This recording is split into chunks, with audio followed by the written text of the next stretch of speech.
Hello.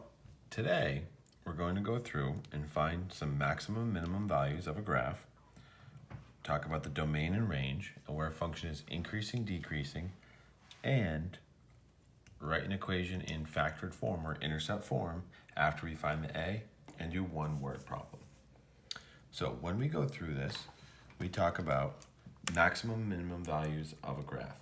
This will always be the y coordinate of the vertex. So you notice when we do this,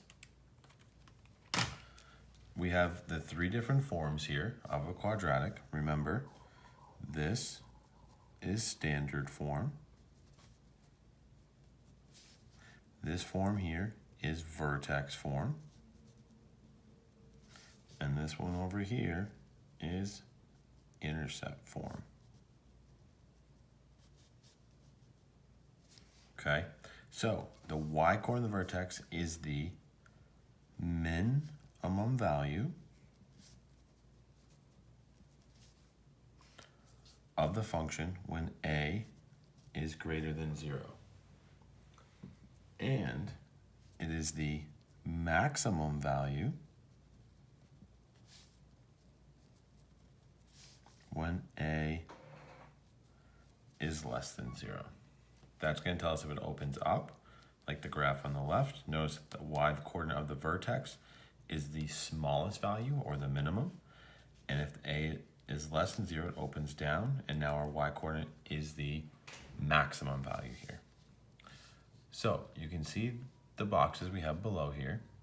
We're going to go through and talk about some of these things here. So we're first going to start off when a is greater than 0. So notice this will be a minimum value. The minimum value is at the y coordinate of the vertex. All right. The domain for any non-real world problem is going to be negative infinity to infinity. And now our range, notice this is a minimum value, so that will be our smallest possible value here.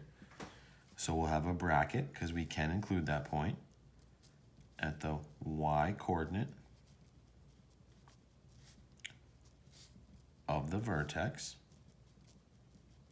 comma, infinity. This graph will continue to go up towards positive infinity when a is greater than 0.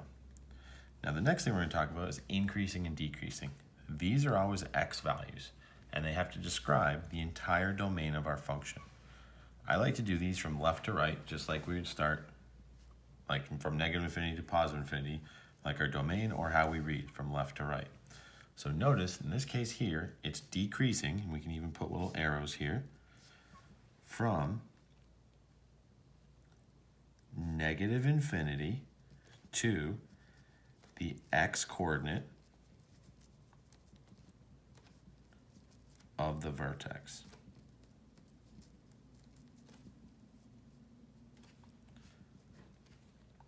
Now, once we get to the x coordinate of the vertex, our function then switches and it starts increasing. So it's increasing from the x coordinate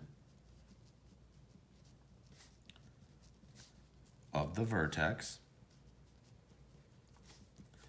to infinity. If we put the increasing and decreasing intervals together, that would cover our domain for our function. Now, for when a is less than 0, this has a maximum value at the y coordinate of the vertex. Our domain is once again negative infinity to infinity. Our range, now notice it's a maximum value, so our range is going to be from negative infinity to the y coordinate of the vertex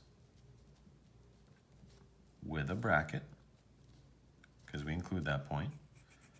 This function, as we come from left to right, is going to increase from negative infinity to the x coordinate of the vertex, and it's going to decrease from the x-coordinate of the vertex to infinity. Okay, so a couple things I just want to make sure we're clear on. We're going to talk about some of these are x value of the vertex, and some of these are the y value of the vertex. If we look at the ones that are the x value, it's going to be our domain, or any x values, I should say, that's the values. We're going to talk about x values and y values. All right, it's our domain, and it's increasing and decreasing. If we talk about any y value that we need here, it'll be the minimum or maximum value and our range. So, when we go through and look at these, we have a couple examples we're going to go through. The first one is this graph here that opens up. So notice when it opens up, this point here, our vertex, is the smallest value. So it has a minimum at y equals -1, which should be a y-coordinate. The domain is -infinity to infinity. The range, now it's a minimum, so that's our starting point. And it's going to go to infinity. Now if we look at it, if we come from left to right, notice our function is decreasing. So it's decreasing from -infinity to the x-coordinate of our vertex. And then once we get to our vertex, our function starts to increase, and it increases from 4 to infinity. Just a reminder, the pink are x's,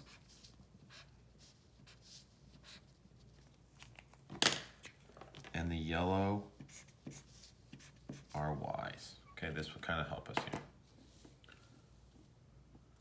So for the next one, we can see that this function opens down, or this parabola opens down, so our vertex is now a maximum at y equals 6, because that's our y-coordinate. Our domain is from -infinity to infinity. And our range, now this is the maximum, so we're going to go from -infinity to 6 with a bracket. Okay, so now when we talk about increasing and decreasing, remember these are the x's, so I'm going to start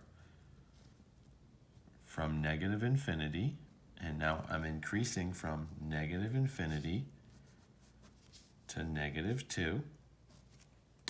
Once I get to -2, my graph starts to decrease. You can think of it like the slope is a negative, it's going down from -2 to infinity. If we put these two intervals together, we will have our domain of all real numbers. Okay. The last one we have here is a word problem.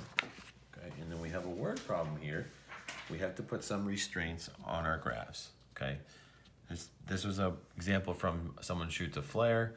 It's in the air for 6 seconds. It models this parabola, so on and so forth.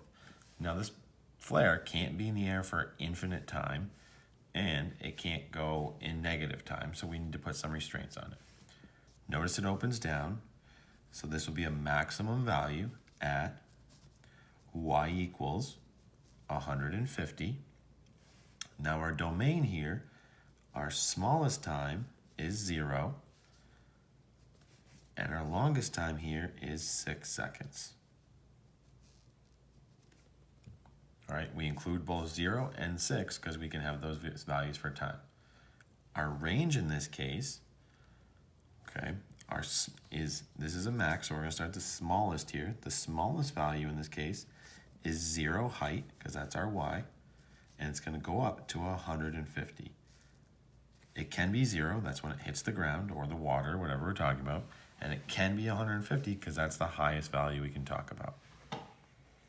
Okay, so now if we start off from the left, we look at our graph, it appears like our function is increasing from 0 to 3.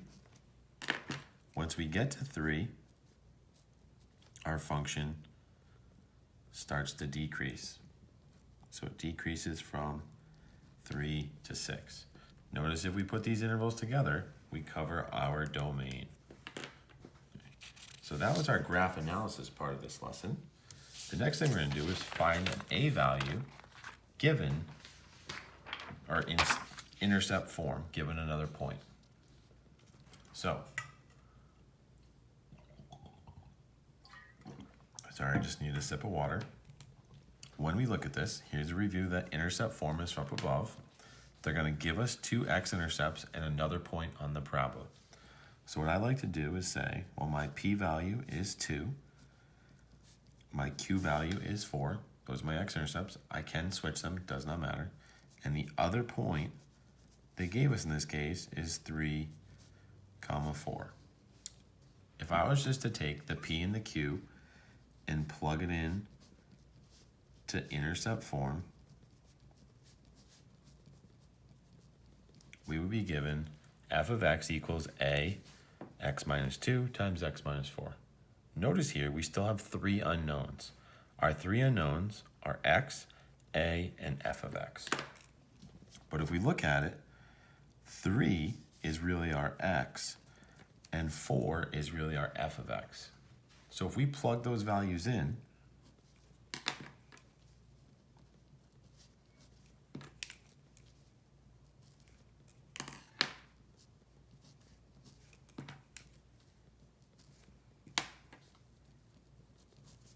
we now only have one unknown. The only unknown we now have is a.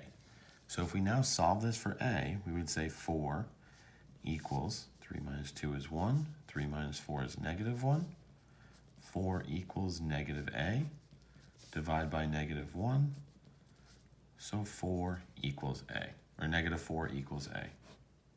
We can now take that and plug it into this equation here and now say our equation that has x-intercepts 2, 4, and passes through this point is negative 4, x minus 2, x minus 4. That's our equation that will go through these points. So another example of this is down below, number 2. In this case, our p is negative 1, our q is 2, and our other point in this case is 1, comma negative 2. Same thing, if I go through, and we'll call this one still f of x, doesn't matter. F of x equals a, x minus p, so this would be minus negative 1, and x minus 2.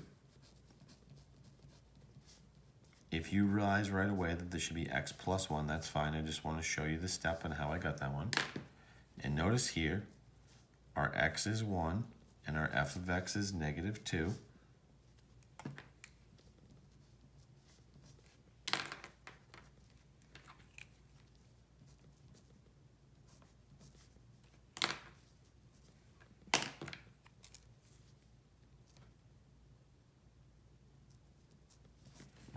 So we plug in our x is 1 and our f of x is negative 2. We solve for a.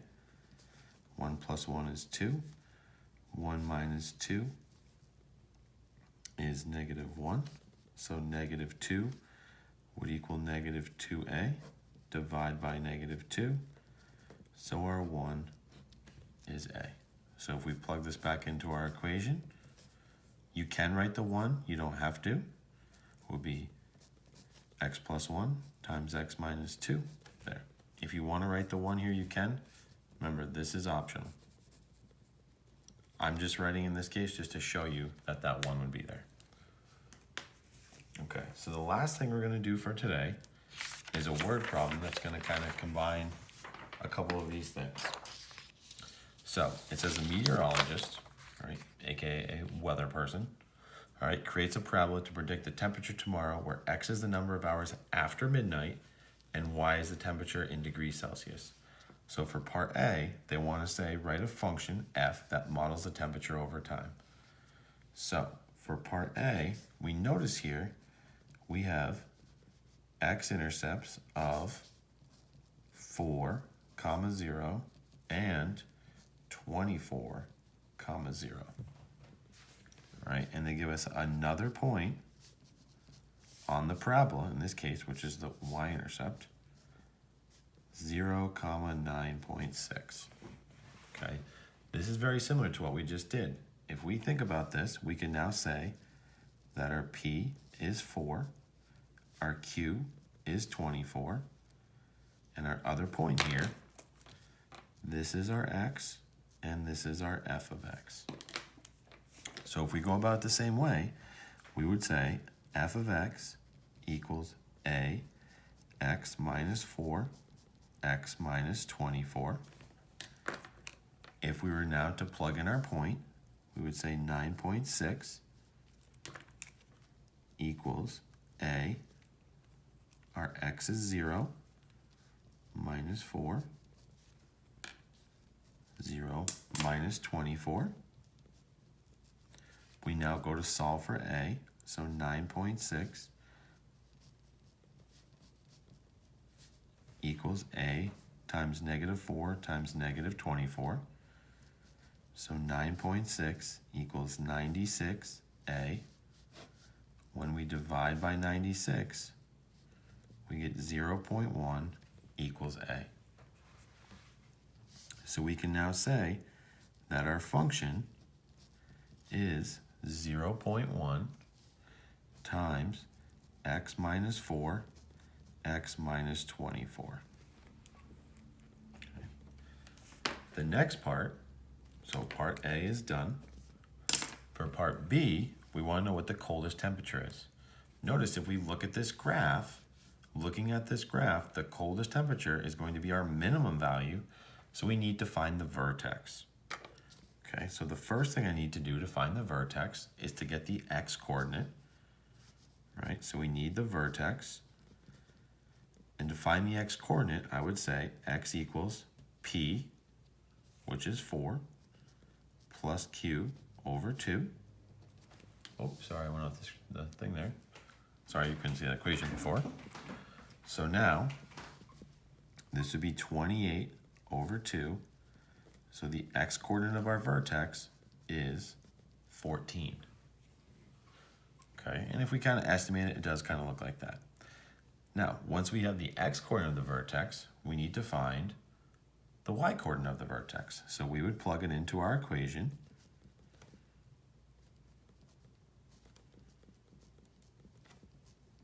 Where we see x.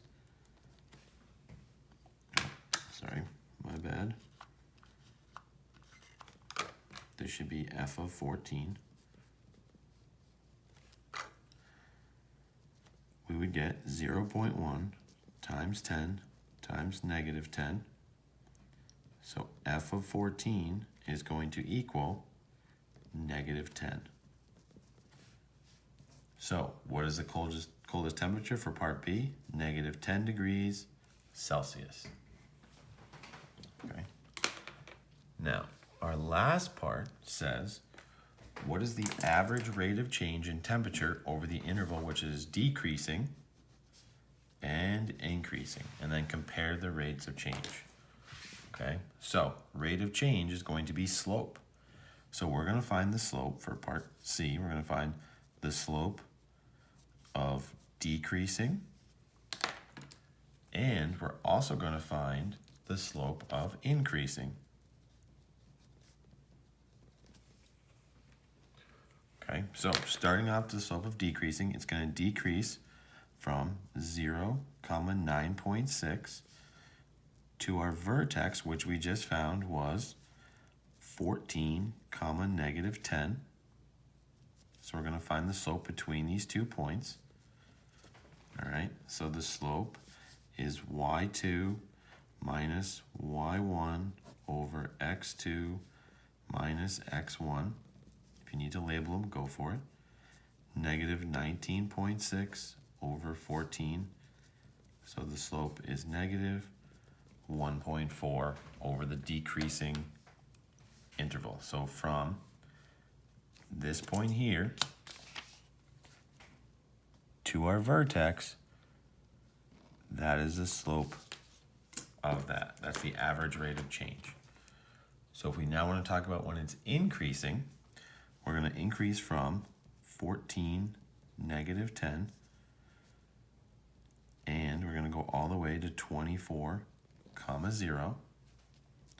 So our slope is y2 minus y1 over x2 minus x1, 10 over 10. So our slope is going to be 1. So from our vertex to the 24-hour mark is right there. So it kind of shows you the slope of that point as well. All right, and the last thing says compare the average rate of change. Well, if you remember, x is the number of hours after midnight.